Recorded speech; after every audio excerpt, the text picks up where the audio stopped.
10వ అంతర్జాతీయ యోగా దినోత్సవం సందర్భంగా జమ్మూ కాశ్మీర్లోని అనంతనాగ్లో ఓం మండలి శివశక్తి అవతార్ సేవా సంస్థాన్ ఆధ్వర్యంలో తొలిసారిగా వేలాది సంఖ్యలో జాతీయ పతాకాలను చేతబట్టుకొని భారత మాతాకి జై, వందే మాతరం, హరహర మహాదేవ్ అనే నినాదాలు చేస్తూ నిర్వహించిన ర్యాలీ ఈ ప్రాంతంలో దేశభక్తిపూర్వక ఆధ్యాత్మిక కళను సంతరించుకుంది.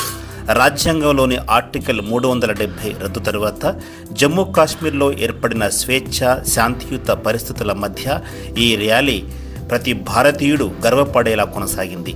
ర్యాలీ జరుగుతుండగా స్థానికుల నుంచి మంచి స్పందన లభించింది. ఈ ర్యాలీలో ఓం మండలి అధినేత్రి దేవకీ మాతాశ్రీ, సంస్థ సీనియర్ ప్రతినిధులు ద్వారకా ప్రసాద్, భ్రాత విజయ్, మార్తాండ తీర్థ ట్రస్ట్ అధ్యక్షులు అశోక్ కుమార్ సిద్ధ్ నేతృత్వంలో కొనసాగింది. తర్వాత మార్తాండ సూర్య దేవాలయం ప్రాంగణంలో దేశం నలుమూలల నుంచి వచ్చిన భక్తులు, సైనికులు, సిఆర్పిఎఫ్ జవాన్లు కలిసి వందే మాతర గేయాలాపన చేశారు. తర్వాత సామూహిక ఓంకార ధ్యానం నిర్వహించారు.